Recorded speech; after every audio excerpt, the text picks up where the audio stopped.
Welcome to LOA Today. Walt Thiessen and life coach Tom Wells here. Today is Monday, May the 21st, 2018, 8 a.m. Eastern Time, your first daily dose of happy for the day, and for the week for that matter. And I have to say, this is my first daily dose of happy for the week because the book is done, and I'm so happy that the book is done. I got it done yesterday, Tom, 3 p.m. Eastern Time. That's and so great. Yeah. You put a lot of time on that. Oh, yeah, especially this weekend. All Saturday, all Sunday morning, part of Sunday afternoon. It was just, plowing away at it, trying to get it to publish. And I thought it was going to be a lot easier than it was. The paperback was actually easier than the ebook, believe it or not.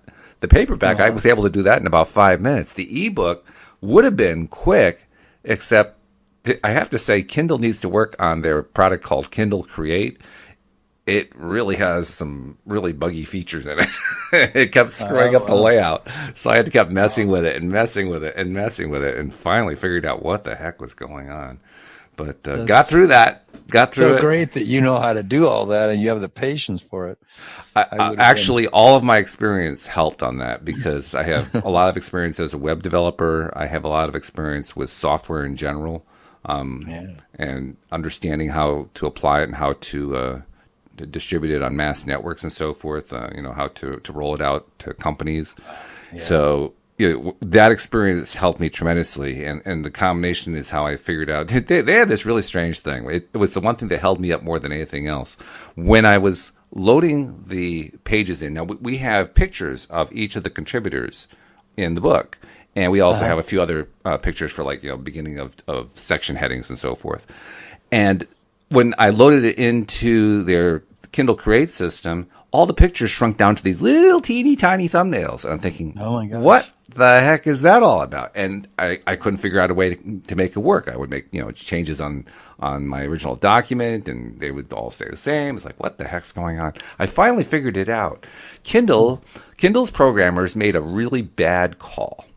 What they did was they instruct everybody to build your book to the final trim size. In other words, what's the size of the book? In our case, it's a 6-inch by 9-inch book. And there are different trim sizes. I mean, you can do whatever size book you want, but they tell you set up your document to that trim size. Well, they never told the programmers that, because what the programmers did is they decided that when you want to take a page that has a photo on it, you take the page, and if the photo is like half of the width of the page, then you shrink it down to half size. Well, that makes sense, doesn't it? Except for one little glitch. They automatically assume that all pages are 8.5 by 11. Oh, wow. So they told you to make a smaller book, but the photo reduces based on the size of an 8.5 by 11. Well, if you've got like a 4-inch photo on a 6-inch page, 4 inches, that's less than 50% of an 8.5 by 11 page. You think you're shrinking it down to like 60, 70%. It's shrinking it down to 30% or 40% or something like that. It's like, how are you supposed to figure that out? Well, I finally figured it out just by, deductive and inductive logic more than anything else. But what a crazy little glitch that was. You must have incredible inductive logic skills. That's a lot of practice and a little intuition too.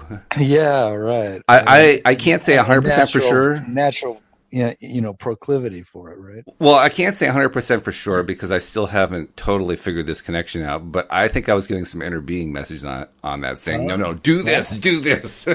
That's cool. Yeah, you were tuning in. Yeah, I was definitely tuned in and trying to avoid overheating. That was the word I was looking for. Right, I didn't want to overheat. Yeah, that's where the real crux comes with me in computers. Am I going to get frustrated at what point? I think a lot of people am I going to throw my hands up and say, right? If I don't get divine intervention here, I'm going to go live in a little cabin in the mountains and never turn on one of these things again. I'm going to get a shotgun and take this thing out back. Well, I don't know. That's a pretty severe price to pay for being a computer. I mean, gee, look.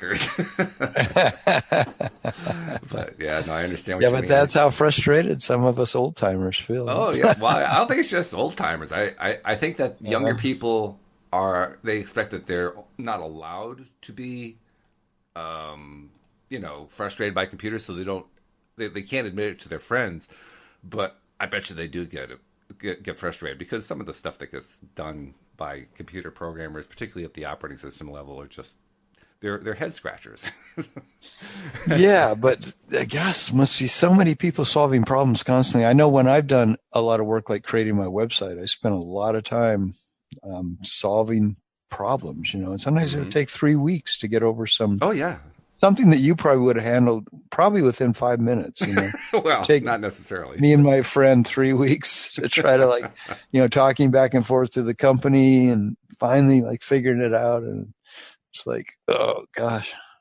Anyway. But the good news is Well, it's published. I mean, I had such a feeling of relief when I yeah. finally was able to submit it and know that Amazon was processing. And then they send me a note that's saying, well, we'll have an answer for you in 72 hours. I said, oh, great, fine.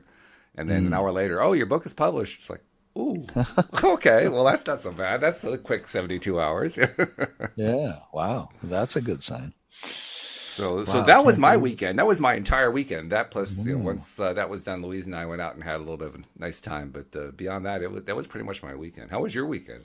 Oh, it was wonderful. It rained here a bunch. We had one of these torrential springtime downpours that just was Ah, massive amounts of water in the streets and so much hail that it was lined up all along the edge of the road of these great big white, banks of hail. right. And this is something we've been getting in recent years. Didn't used to get it so much in Colorado, but I guess it's happened here for quite a long time. It was so good to see the water. I mean, Well, so much water. you've been rain making for so long now, in terms of trying to get rain to show up, that I imagine you were pretty delighted to see it. Yeah, yeah. Yeah, I really wanted a lot of snow, but I'll take the rain. I'll take anything. I just love to see everything greening up now. We've got massive amount of green, and so I got to get out in it a bunch this weekend and enjoy it. And although it was overcast most of the time and got quite cool, it had been in the 80s and it went back into the 40s. So Wow. Yeah. yeah. But I had a great time hanging out with my friend and That's going out terrific. with a number of people for coffee and breakfast, Excellent. and it was great. Sounds great. Outstanding. Yeah. Yeah. So we're getting a So, new week started. People are back to their daily jobs and the things that they do for a living and so forth. And we're hoping everybody starts off the week with that getting into alignment feeling. Getting into alignment, of course, is where you get yourself into that good feeling place. And it's really important, particularly with a job, to get there. Because when you get there before you go to work, the work goes so much easier, you know? I yeah. noticed that with the book. I mean, I deliberately got myself into heavy duty alignment. I got myself feeling really, really good before I started doing anything on Saturday. And I knew Saturday, I was actually trying to get the whole thing done on Saturday. And I was just Uh-huh. going to plow right through it. And I did my mirror exercises. I did various kinds of pivoting exercises and positive aspect exercises, all kinds of stuff, just to get myself into a really positive space. And I just dove into it. And even though Wow. I ran into problems that, like you said, probably most people would have been so frustrated they would have been throwing up their hands, that positive burst that I gave myself helped me to plow through some stuff pretty quickly. That, like you said, probably would have taken a lot of people a lot more time, but I was able to zoom through it. So it Yeah, really and does the way pay you're off. describing it, you can tell you were happy. You can tell you were feeling good. I was And and of am. course you were at the end of your project, just that probably helped too. Yes. Oh, yes. But And yeah, that's our topic for today is knowing when it's the right moment to take action. it's important. You have to know when that is. It's not what we're used to doing. I mean, we're all used to. Well, it depends what our mental makeup is. If for those of us who are like the Type A personalities, or the nose to the grindstone types or whatever, we just dive right in, right? We just go at it because that's what you have to Right. do. You have to go at it. And the problem that we don't realize is that when we do that, it very often ends up backfiring on us, and our days become harder, and our work becomes harder and more frustrating, and bad things happen, and so forth.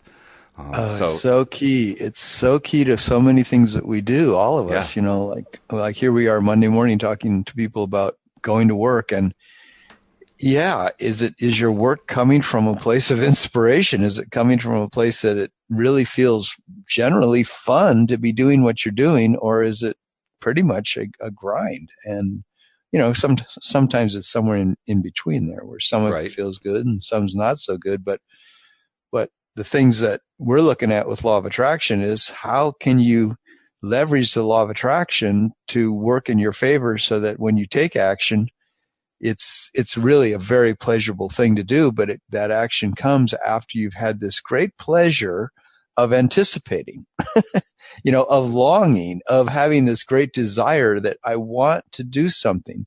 And it's like the desire you have when you're a little kid. When we were kids, if we can remember that, that desire would come and it would be exciting, and then you would want to fulfill it, but it was the excitement that mattered the most. It was that feeling of, I'm so looking forward to creating this thing, or to, doing this thing, but it's the anticipation of it. It's kind of counterintuitive, again, as we've said many times, counterintuitive to understand, well, how could I get to that place where I'm really that inspired?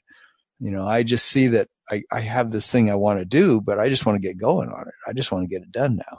And since we're going to be defining or describing inspired action quite a bit, we should define it. We should make it clear what inspired action is. So you want to take a shot at it? What's inspired action? How would you define it? Well, in a way, I was trying to just go in that direction, which is, inspired action to me is when I feel like I'm on the leading edge of my excitement for that day or that moment or that week, or that project, that relationship, whatever it is that I'm involved in, that I want to see things take place. Is it coming out of need, trying to fulfill a need, or is it coming out of fulfilling a longing, a desire, an excitement, something that is stimulating, something that feels like this is worth living for? And, that it feels fantastic to anticipate it. And then the action ends up showing up out of that anticipation. So the action sort of reveals itself to us because, so many things line up about this thing that we want to have happen, that we're excited in the thrill of the project, in the thrill of the relationship. We decide to go out to eat rather than we go out to eat because we're hungry and it's getting late and let's go, instead of let's go because we really want to go to that new, Argentinian restaurant, and try their fantastic this or that, and that's different than just acting out of need. Yeah. I mean, the way I like to distinguish regular action from inspired action is, inspired action is the action I take after I have gotten myself into the good feeling place. Yes. The place where I'm feeling positive, what they call in alignment, good and high vibration, whatever phrase you want to use to describe it. But I want to make sure I don't take any actions until I'm in that place, because once I'm feeling good about whatever it is that's going on that day, then any ideas that come to me, any thoughts that come, any suggestions that come, from friends, anything like that tends much more often to be very productive, very successful, very having happy results. It tends to be the action that produces by far the better kinds of results that I'm looking for.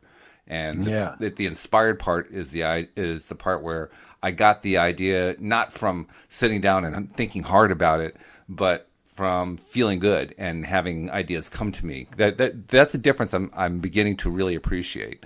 That when I'm feeling good, ideas just kind of come to me. When I'm trying to think about something and I'm thinking hard about it, and I got that really determined look on my face and so forth.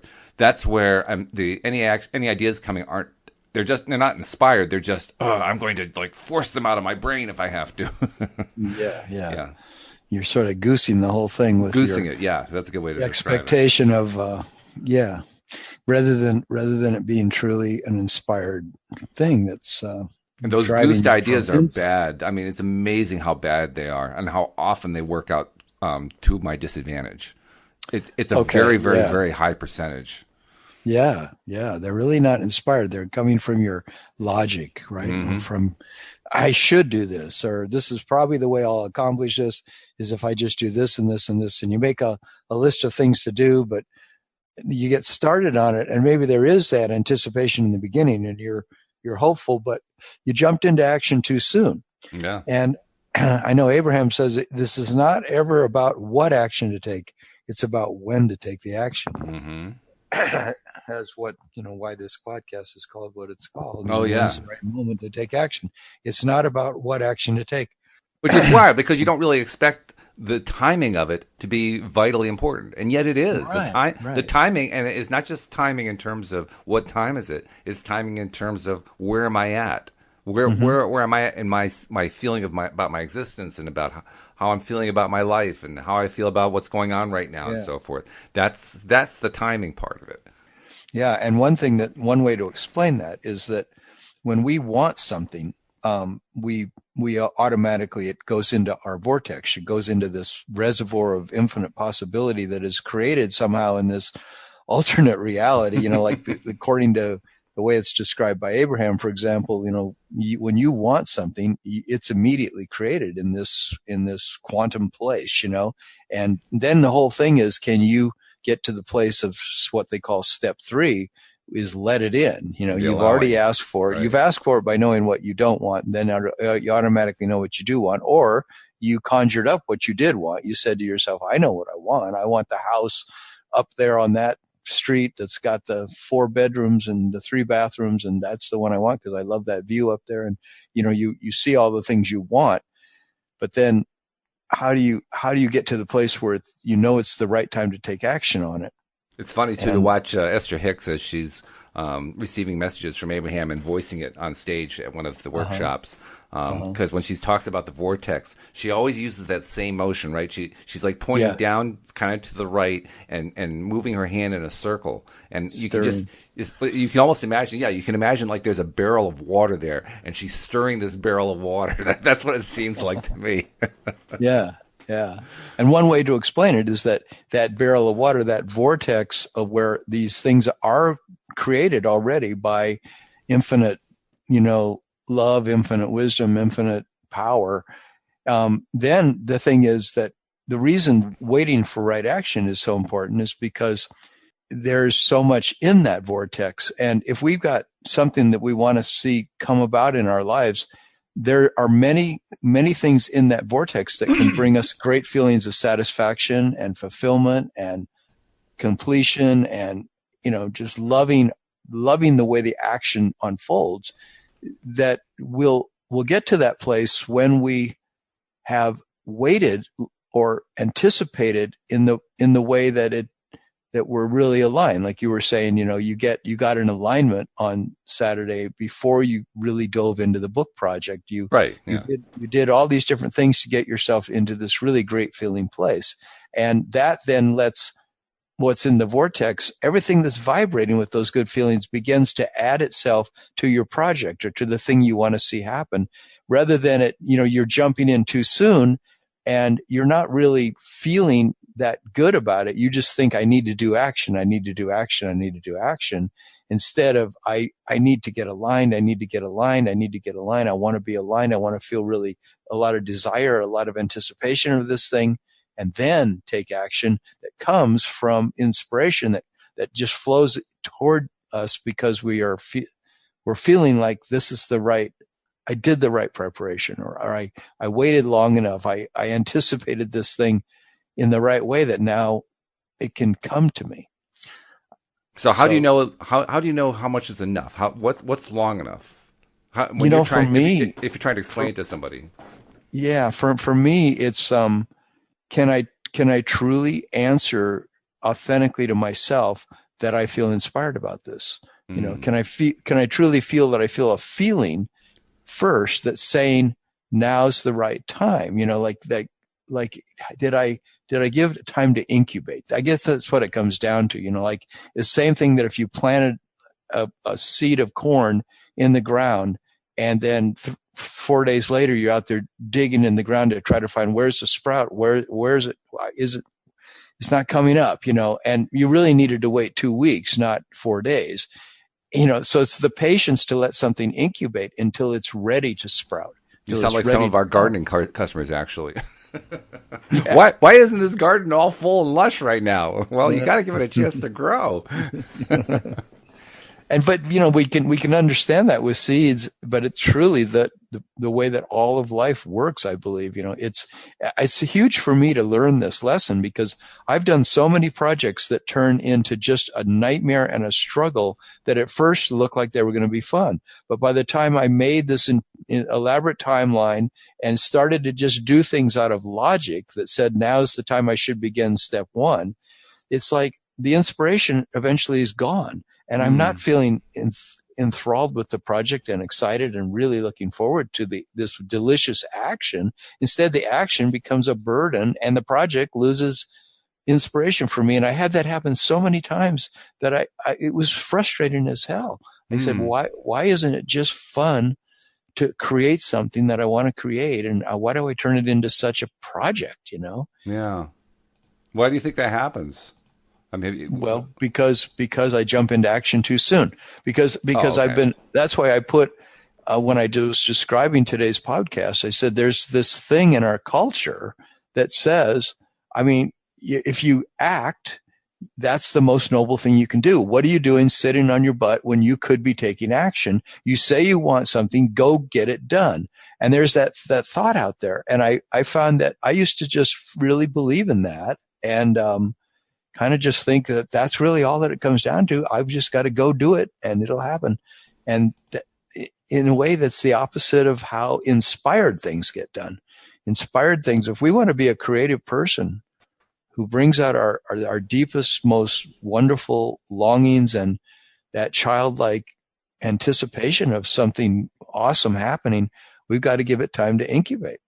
And then all these different things start showing up. And then we get signs from here, we get signs from there, we get signs from here, we get signs from there. Now's the time to take action. But if we jump in just because we get a little impulse, you can get an impulse really quickly and then say, okay, that's what I'm going to do. Now I know.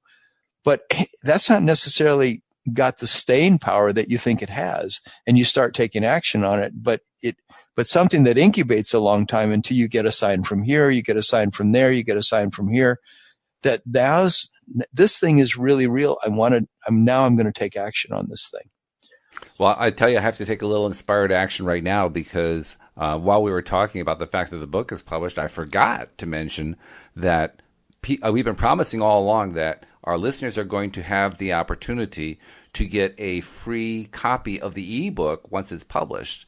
And that is going to happen starting this Friday, May 25th. We're going to be doing this as a 4-day thing. During a 4-day period, our listeners will be able to get a free copy of the ebook. And the way to do it will be to go to the homepage at loatoday.net, where you will see, starting Friday, May 25th, and throughout the Memorial Day weekend, you will see a picture of the cover of the book, which is entitled Your Daily Dose of Happy, Real Success Stories of the Law of Attraction. And it has a nice picture of sunflowers on it. You'll be able to click on that. It'll take you right to the page on Amazon where you can order the free ebook. So we are delivering on our promise that we've been making for how many weeks now? How many months have we been making this promise? But it's been a while. You started in January, right? Yeah. No, maybe before that. Well, the project started in January. I think I started making the promise around February, but it doesn't matter. It's been a long time. We've been making it for a long time, and we're now going to deliver on that promise. Oh, and there's also going to be a second thing. If for those people who don't take advantage of it during the weekend, anybody actually is going to be able to do this. For those who decide that they want to order a copy of the paperback and buy a paperback, you will also be able to get a free copy of the ebook. So there are actually going to be two ways to get it. One is through the special offer over the Memorial Day weekend, Friday the 25th through May the 28th. And then even thereafter, you can still get a free copy just by buying a copy of the paperback. So two ways to do it. Mm-hmm. Awesome. All right. Now tell us how you incubated the idea of that book. Did you incubate it and wait until you felt that it was the right time to begin taking action? Oh, it was very inspired. The whole thing was inspired, and it was inspired by the podcast. I mean, when you and Cindy and Wendy came on board, it was at a time when, for the first time in the history of the podcast, we were getting this huge surge in interest over the previous few months. You guys came on in the end of November 2017. And from I think it was September through November, we'd had this huge increase in number of listeners and even more importantly, number of episodes listened to. Mm-hmm. And in fact, for November, we had more plays than we'd had for all of the rest of the previous 25, for the rest of the previous 5 years of podcasts combined. So we had this big surge, and that's what led me to bring you and Cindy and Wendy on. And within days, well, first of all, you guys came on real fast. I mean, I reached out to you guys on a Sunday, and you were all signed up by a Tuesday. So it was a very, very fast thing, and really showed how strong the law of attraction is, because I had this big, powerful desire to get the thing expanded. At that point, we were doing once a week, and I wanted to do it daily, and I wanted to have lots of co-hosts and put it out there, and bam, you guys show up instantly. It was so quick. I mean, literally, Tom, I think I only reached out to like 8 people on that loacoaches.com website. That's where I just went to randomly.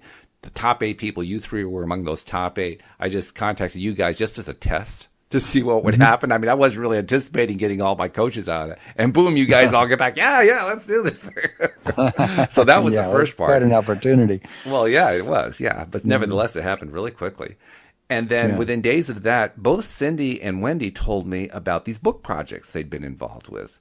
They were multi-author projects. I think Wendy had been involved in 2 of them, Cindy in 1, and in all cases they'd been really long. They'd taken well over a year to accomplish.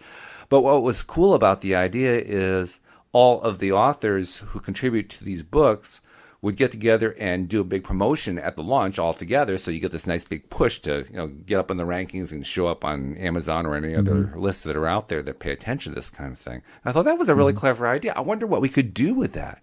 And I was already feeling really good about the podcast because you guys had come on and we got this big surge of interest and so forth. So I was in a good feeling place anyway. And then this comes along, and I mean, instantly I thought, well, shoot, is there a way we can come up with a book that would promote the podcast and take advantage of this huge marketing effect? I thought that was really cool. And within days, maybe even hours, I can't remember exactly how long it was, I got the idea, well, why not do a book of manifestation stories? I mean, that's something that anybody would find interesting. People are always interested in, well, how do you know this stuff works, right? What's the evidence? Well, wouldn't it be great to have a book that was just full of those manifestation stories? So that was the big inspiration that came. And as soon as I got that inspiration, I wanted to do something that I had never done in the past. I wanted to just go do it. In the past, just I would do action. Just take action. You wanted to do action. That was it. But you felt a lot of alignment. I felt a ton of alignment, but there's also something else I want to throw in. In the past, I would have wanted to sit down and stop myself and calm down and let's plan this thing carefully, and thereby kill it. I didn't know I was killing it, but that's what my pattern would have been. This is the first time, and Joel has made mention of this many times. This is the first time I just, said, to heck with all that. Let's go. I feel inspired. Let's make this thing happen. And within 2 weeks, I had, kind of felt out from you guys. Okay, what do you think? Is this something we should do? Yeah, I was getting some good feedback. So I said, well, all right, let's just do this. I said, okay, I wonder how many stories we can all write. Well, let's see. There are 6 of us, 5 of you and me. That's 6 of us. How many stories can we write? We can probably write 1 each. 6. That's kind of a short book. How can we expand this? I said, oh, wait a minute. I found these great coaches to be my co-hosts. I wonder how many more coaches I could find who could also contribute to the book. In fact, we could even help promote their varying coaching services in addition to promoting the podcast. So it would be a win-win situation. And so I wrote this letter right there on the spot on that day and just started finding people online and sending it to them. And I got all this feedback. Oh, what a great idea. I'd love to be a part of that. I'm thinking, geez, I wonder how many we can get. Maybe we can get 50 of them. That's it. We'll go for 50. I don't know how the heck we're going to do this book, but we're going to get 50. And we got 39 people contributing. I couldn't believe it. But it was all inspired action. The whole thing was heavily inspired. Well, that's interesting, because it's sort of a little bit different than what I was describing in a certain way, because you took action so quickly and you took massive action. And there's a lot of people that say, you really want to get something done, just take massive action, throw as much stuff against the wall as quickly as you can. And in whatever sticks, you'll get your project done. And well, it wasn't just massive action. If I had just taken massive action without getting that feeling going along with it, well, first of all, I probably would have had, some sort of stress failure. So I would have just, collapsed in a hospital bed or something. But secondly, that energy that you get from being in alignment, Yeah. That's like, Yeah. it wasn't even about trying to throw stuff up against the wall. It was like, I can hardly wait to take action. I am so inspired. I am so excited. I am so energized by this thing. That was the part that really caught my attention more than anything else. I would tend to think that this was a response, and it kind of sounds like it is. You can confirm this or not, to all the effort you've been putting into the podcast for so long and wanting it and having this longing for a long time for it to turn into something really wonderful and expansive and really for it to grow. And that this was in a lot of ways fueled by this long-term longing, right? For it to be more out in the public eye, more available to people. Well, Is that yeah. true? It's definitely true. I think the difference maker is that unlike in the past where my longing might have been a lack based longing, there was nothing lack based about it. Yeah, yeah. You know, after you start paying it, you know, that distinction is an important distinction. Abraham brings it up. And after you paid attention to that distinction for quite some time, which end of the stick do you have? Do you have the lack end or do you have the thing Yeah. end? You know, and as I've been paying attention to that, I've come to appreciate that there is a very different visceral feeling one from the other.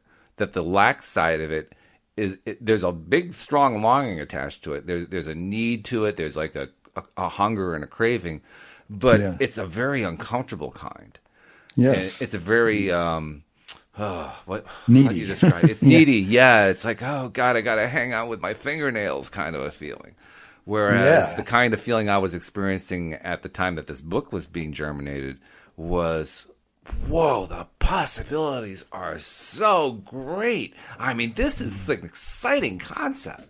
Who knows where this could go? But oh my, I mean, it was a completely different feeling. Completely different. Had no lack to it at all. Yeah. Yeah. So you were getting inclinations and inspirations coming from all different sides that were telling you yes, yes, yes. So you were getting a giant yes. And I think that's gelling. A huge, that gelling huge is way a, to is a know key when word. to take action. Oh yeah, yeah. It was gelling together in me, Mm-hmm. and not just in my mind, but in me. It was like, oh geez, how do you explain this? Imagine this is just metaphorical. Imagine that there are little pieces of you spread all over the place. You know, and because you have all these different interests everywhere, and you know these sort of conflicting things going on in your life. I want this, but on the other hand, I want that. You know, they don't really play nicely together. You got all this stuff, and then all of a sudden, all of those pieces just come right back to you and form your complete personhood again. That's what it felt like. It felt like all those pieces were coming back in, and not slowly either. It was a little bit of a shock. It was like slam back into itself. It's like I was snapping back into who I was. Very, very interesting feeling, and I can't say I've ever felt that. Yeah, totally about alignment. Alignment was huge. You just felt so compelled that then the action just seemed so obvious, right? Yeah. Well, the action, obvious would have been an understatement. There was really only one possibility: take this action. There wasn't even the option between take the action or not take the action. It was just take the action. There was no second possibility. Yeah. Well, that's a really good explanation of when it's the right moment to do it. Yeah. Right. Oh, I'd say so. Filled with the knowing and the inspiration that yes, this is the right thing to do, and this is the right time to do it, and this is the way I'm going to do it. Yeah. The only thing I hope, and I'm not sure if it's true, is I hope that what's coming across is not just the mental structure of it, but how the feeling is really different. And I don't know if I'm conveying what it felt like. I'm not sure if there's any way to convey that. There may not be. Well, I think your enthusiasm is hard. Your enthusiasm is hard to miss. Yeah, that's true. That's true.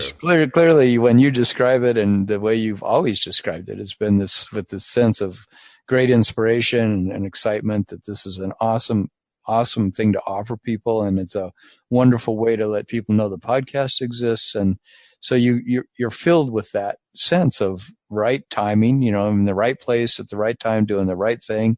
This is the time to do this action, and I'm going to call so and so, and I'm going to check this out, and then all those pieces, you just knew to do them. And I imagine there's been times since that it's felt more of a struggle from time to time. Yeah, I mean, you don't maintain that high level at all times, but the good part was it was high enough and it was strong enough that even when times came where, I mean, like you said, there's some days where I don't really want to work on the book today. I just don't have it in me to do it. Even on those days, it's not like I felt any souring. There was no sour taste I was just tired. That's all. I just needed a break. Yeah. But it wasn't like the whole project had become, like, oh God, I wish I'd never taken this on. No, not at all. It wasn't that at all. It was always still a very sweet, very positive, very good feeling flavor, if you will. But in the past, I've had ideas that were not so inspired. That were not inspired at all. They were just me coming up with the idea and trying to act on it. And when you get tired in those situations, it's an entirely different feeling. Everything starts to. There's like a flavor that tastes bad. That's why I use the word sour. It just the whole project has a really bad taste to it after a while, just because it doesn't have the right energy behind it. Yeah, you jumped into action too soon is often the reason. And like I was looking at this thing from Abraham where they were saying, in their opinion, 95% of things are already constructed before you're, in this quantum reality. It's like it's pretty much all fleshed out before the person actually gets the inspiration to act. But what most people do is they act when there's only 5% of feeling that it's time to act. As soon as they get the impulse, they think, "Oh, I need to start doing action." And they said, and then some people who have listened to Abraham, and they'll wait till they've got 30 or 40% of a feeling that now's time to go, but then they just can't stand waiting, so they jump into action. And what they're saying is, if you would wait till 95% of the thing was really ripe and ready, it's like waiting for a fruit to ripen on the tree. If you eat that fruit too soon, it's just not going to taste good. But if you wait and wait and wait and let it sit on the vine to just the right moment, if the raccoons don't get it before you do, you get this really delicious apple or these really great cherries or berries, because you waited just the right amount of time. And that's an interesting thing about action. And I find that in creating my business, my coaching business over the last 4 years, I started coaching before that, but just actually making the business, it's been like right now I'm creating a group coaching, model that I'm going to be fleshing out, how I'm going to do group coaching. And we're forming mastermind groups in order to create this group coaching. I'm doing it through this program online. And I feel like I named my group the LOA group because most of the people involved in creating group coaching for their own businesses are not coming from an LOA background. They're not looking at it through law of attraction. And I want to look at it through this very principle of when's the right time to do what on creating this group coaching business, because I just have, like I said, I've really tripped over assuming that action comes first instead of inspiration. Well, I think a lot of us have, yeah. And this idea, I had not heard Abraham talk about waiting for fruition, so to speak, fruition. Right. Waiting for it to come together. And I'm a little surprised to hear them say that. I'm not disagreeing with them. I'm simply saying that I'm not sure it's the best way to look at the situation. Let me explain why. Because the reason I think I'm surprised to hear them say that is on the topic of patience, of being patient in terms of waiting for your manifestation to show up. They actually speak against that. They say we aren't really in favor of patience. So here they are advocating a form of patience, that's what makes it sound kind of strange to me. Yeah, I think what's actually going on here is what they're calling waiting, being patient, waiting for the full amount of enthusiasm to show up is really a way of saying get yourself into the good feeling place first. Yeah. Because when you're having to wait, when you only have the 5% inspiration, like you were describing, as opposed to the 95%, when you only have that 5% energy level, it just means you haven't gotten yourself into the good feeling place. You've gotten yourself into a little bit of a good feeling place, and that's not enough. So what you really need to do is not be patient, not wait for it to show up. You have to actually take. This is the kind of action that is good to take. You have to take whatever steps it takes in order to get yourself to feel better. Well, even if okay. it's not, Yeah. even if it's not about the particular project itself. I mean, if it's just, if you're looking at your favorite things that you love to do, if you love to go take a walk, you go take a walk. If you love to pet your cat, you take a, you pet your cat. If you like to have a salami sandwich, you have a salami sandwich. You do the things that help you feel better and get yourself feeling better and better and better and better. And then you take a look at the idea and see if it really still feels good. Because if it does, it kind of slams into you at that point. You don't have to wait anymore. Well, yes, I guess I agree with that, but I also feel like if I've been, sit down and I'm looking into the project again, it's like, do I truly feel inspired about this project? I mean, I might be feeling good within myself, but I don't know. I have this thing of kind of like just, it really is similar to being a farmer and waiting for the right time to plant the seed and the right time to harvest the crop and the waiting for the seed to germinate and start to sprout. Like I look at the whole project and I feel whether or not I'm, this is the right timing. Now it's really cool to hear your story of the book because there wasn't any question about right timing because the inspiration seemed to just be so full on from early on. But that's why I was asking, how long that thing had been incubating within you. But I Well, I think guess in we one all sense approach had been action in a different way too, I guess it based had been on, incubating in me for 5 years. That's how long I'd been yes, doing the podcast, right, getting nowhere. right. So I guess in that sense, it had been incubating for a long time. And in that sense, I was being patient, I guess. Actually, I didn't think of it as being patient. Well, I mean, from the get-go, from the very first time I did the first podcast with my wife on our on our 13th wedding anniversary, that was the day of the first podcast. From that point on, I was doing it just because I loved it.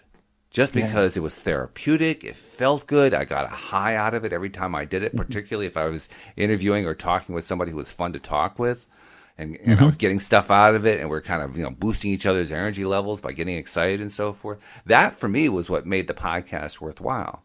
So I didn't really have, I mean, I had, sure, like anybody else, I had kind of thought of the podcast a little bit like it was a business at times, but that wasn't my predominant thought. My predominant thought wasn't about, well, how do I turn this into something more successful? What marketing ideas can I come up with to really build the thing up? That wasn't really part of it.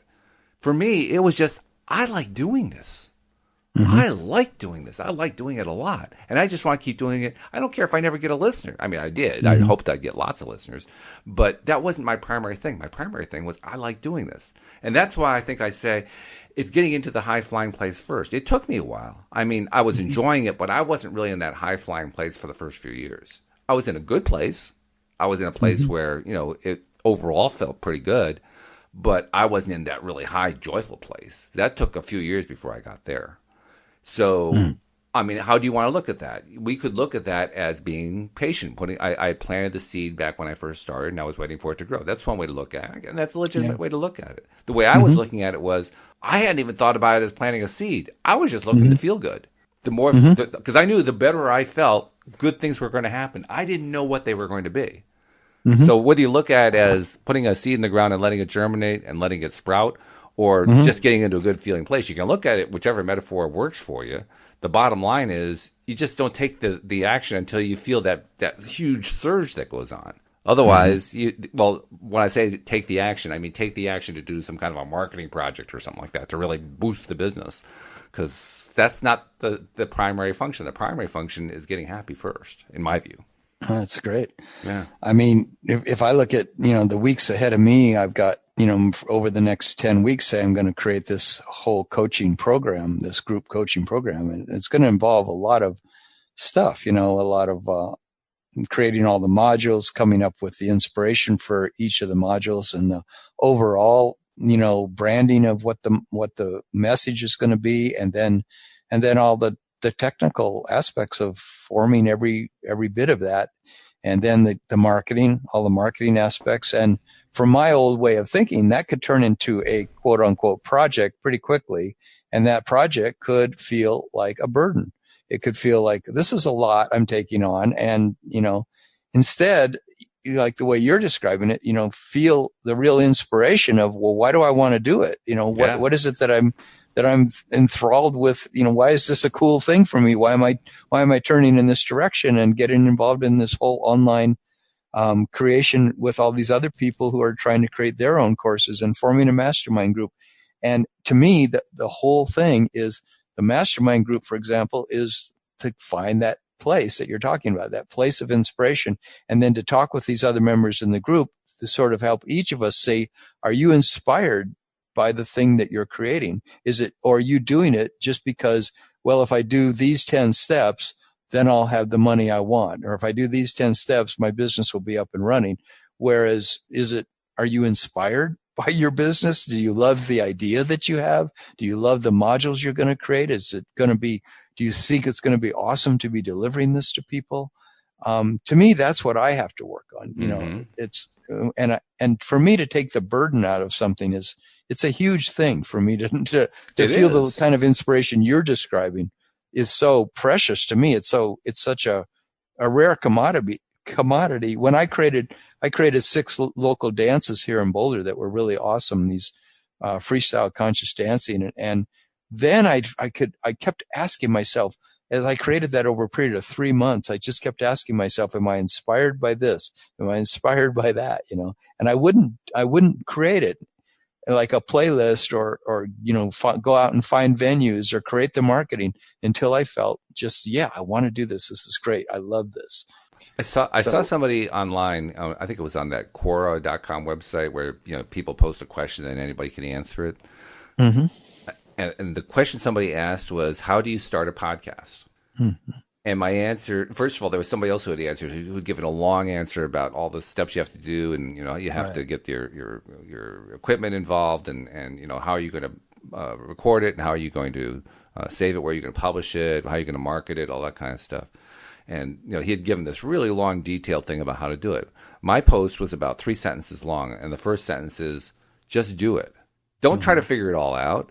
Don't try to do all that stuff. You'll spend weeks and months on that. Try doing one, even if you can't publish it. Just try doing one to see if you like the darn thing. Yeah. Because I think that's what kills. Have fun with it, right? Yeah, I think that's what kills projects from the beginning. The fact that we don't actually take the time to ask ourselves, do I love doing this?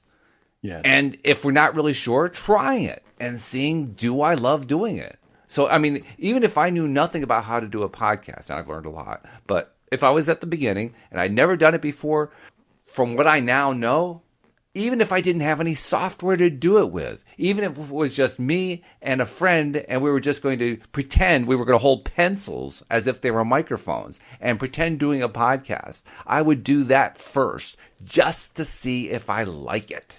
Because if I like it, then any action I'm taking is inspired. If I don't like it, it's time to look around for a different idea and not waste my time trying to figure out how to set the darn podcast up. We spend so much time spinning our wheels, setting things up without taking the time to figure out, do I really like this? Right. Would I really enjoy doing this? Because if you enjoy doing it, then any kind of task you take on to make it happen is easy. It's fun. It's enjoyable. It's exciting. Yeah. Keeps you going. You're constantly energized. But if you're setting it up because, well, I think I might make some money on it, or I might make a successful business out of it, but I don't really have the feeling that goes along with that, you're just setting yourself up for failure. And I know because I set myself up for failure many times throughout my life. Yeah. Many times. Yeah. And it always led to failure. Always. Even the times when I thought I was succeeding, it still led to failure. That's wild. Yeah, because you just really, truly didn't have the inspiration behind it, right? That's right. I mean, it just really wasn't the right time to be doing that thing. And maybe if there had been the requisite time put into truly finding out if you were inspired, then I guess that's what you've done in your life. You've evolved to the point that you're now doing things, creating the podcast and creating this book and things from this inspired place. And Jack that's Canfield. Where I'm trying to get to where, I'm not doing coaching because I think I want to be a coach, and I'm not creating group coaching because I think I want to have groups. It's because something in me knows, and I'm getting signs from so many different places in my vortex in my life that this is the right thing to be doing, Tom. This is you. This is a wonderful way for you to express yourself. And there's great joy here for you. And you're good at uplifting yourself. You can uplift others. You're good at soothing yourself. You can soothe others. Go for this. And And even at that, I go at it in a way where I watch, like, is this still fun for me? I still like this, because in a certain way, I'm at the age in my life where I've sort of made a decision a while ago. Look, the rest of my life, I'm only doing stuff I want to do. That's it. I'm only doing stuff if it feels good, Right. and I don't want to be doing things out of the need. Oh, I need to have more money, and I need to have a relationship, and I need to live in a different house. It's like, I don't want to be feeling that craving. I want to be feeling, does this feel good? Does this feel good? Does this That's feel right. good? That's And it. then act from that place when I decide I'm going to finally take an action. Because like you, I've started enough programs where I lose the inspiration, or I find myself just spinning my wheels over and over again. It's just not really coming together. And it's just like, well, I'm not inspired. This doesn't turn me on. Jack So, Canfield in The Secret had a line that I think really gets overlooked. I overlooked mhm. it. When I first saw it, I thought it was just kind of a throwaway line saying, well, this Mm. is how wonderful it is to be successful with The Secret. But that's not what it was at all. He was actually giving some very cogent advice. The thing that he said was, in his family, and I'm paraphrasing a little bit because I don't remember the exact phrase, in his family, they never do anything unless it feels good. Mm. That's always their top priority. Hmm. And it just sounds like somebody who is, not to put too fine a point on it, it sounds like somebody who's bragging because he'd made it. And this is all, well, now I get just to do whatever I want to do. That wasn't Hmm. it at all. He was saying, do this. Always limit yourself to only doing what feels good. Keep trying things. If A doesn't feel good, then move on to B. If B doesn't Uh-huh. feel good, move on to C. And do it as quickly as possible until you find the things that you love to do. And then just do those and only do the things you love, because that's what makes the whole secret work. I didn't realize that's what he was saying, but that's what he was Hmm. saying. Hmm. Yeah, and can you imagine, as you're creating a project, like as I'm creating this group coaching thing, that I'm looking every step of the way is, does this feel good? Does this feel good? Does this feel good? And any particular day, I'm doing the things, I'm following that lead of, does this feel like the next best feeling thing in creating this business? And we were listening to this one master creator. Her name's Gina Gabellini, she's got all kinds of programs out there and stuff, but she does things from the law of attraction.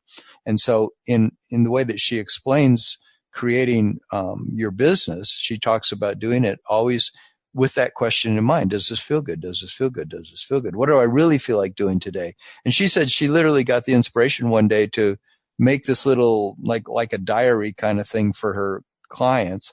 And it was this little book.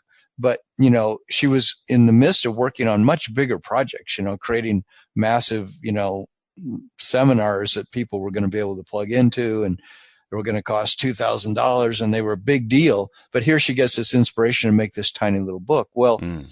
she followed that. She followed it because it felt better than working on her great big project at that Mm-hmm. moment. She said, oh, I know I shouldn't be spending my time doing this, but this is what I feel like. I'm getting this inspiration. It's coming from my vortex. It's coming from source, this inspiration to make this little book. And it's a lot of fun to make it. So she made it. And then I don't know exactly what it looks like or what all you do with it, but she ended up, now she sells cartons of those. She says it's just constantly, they're just selling them and selling them and selling them. But she said she knows why, because it came from that place of so Mm. muand good feeling. And she Yeah. was completely going against, in a way, this her logic, which was saying you shouldn't be spending your time doing this. Mm-hmm.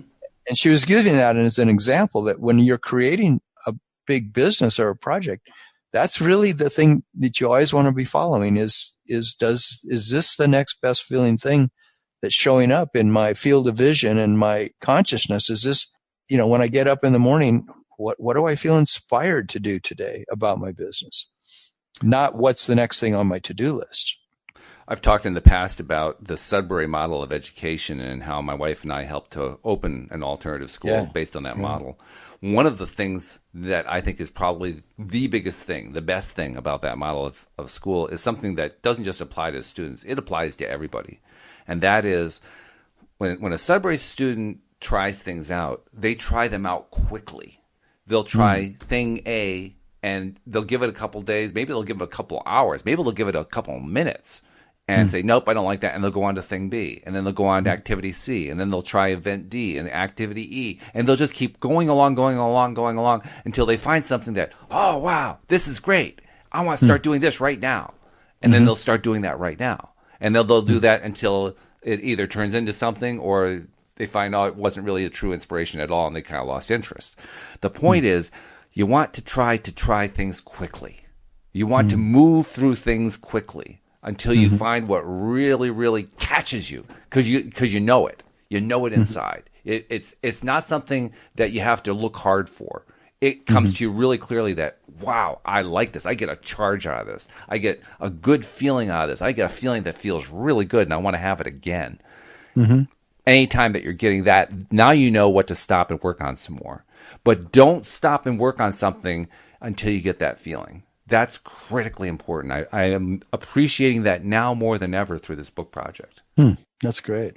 Yeah. I did that with dating. It's like I felt like, because I was feeling like, rather than linger, once I feel like I know that somebody's not going to be someone that I'm going to really want to be with, I would just, meet another woman and another woman and another woman for coffee, for tea, and just, in a sense, go through women kind of quickly because if I knew really early on, and a lot of times I would be on the receiving end of that, where somebody would meet with me and I would think, oh, she's great, I want to see her again.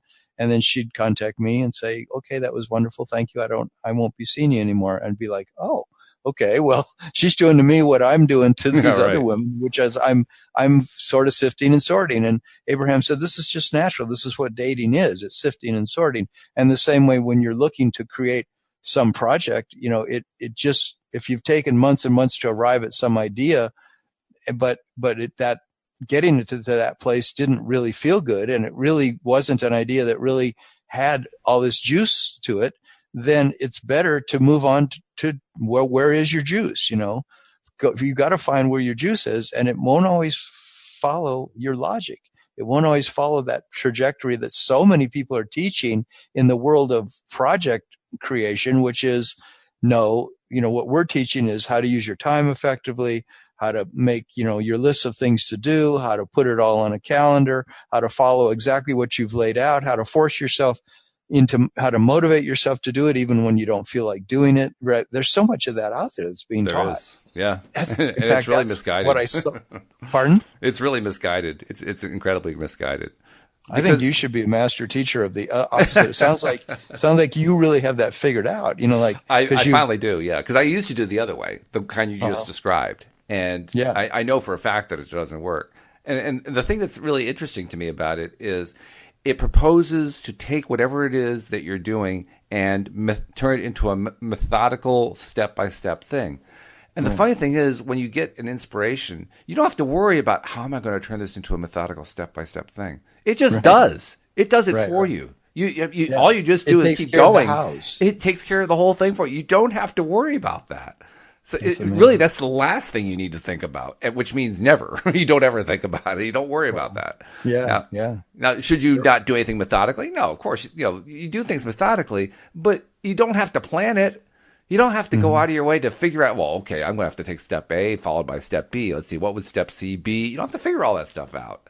If you're inspired by something, it's just going to come to you so quickly you won't even have to. Stuff's just going to flood into your life, right? Geez, it's not even close. Or you're going to, or it was another friend of mine says, follow the breadcrumbs. Yeah. That you'll get little inclinations here and another little inclination there, and that'll lead you to the next breadcrumb and the next breadcrumb, and before you know it, you've made it to where your destination is. But that's really different than just doing that all by logic and putting it all on a giant timeline and setting that timeline up in your office and 2,000 Post-it notes about how you're going to motivate yourself and what you're going to do at this precise time and this exact time. To me, when I've tried to accomplish projects that way, it just becomes nothing but this horrible feeling in my body of just completely in my mind, I'm just using my logic, assuming that if I logically do these things in this order, it's all just going to be wonderful and it'll be done.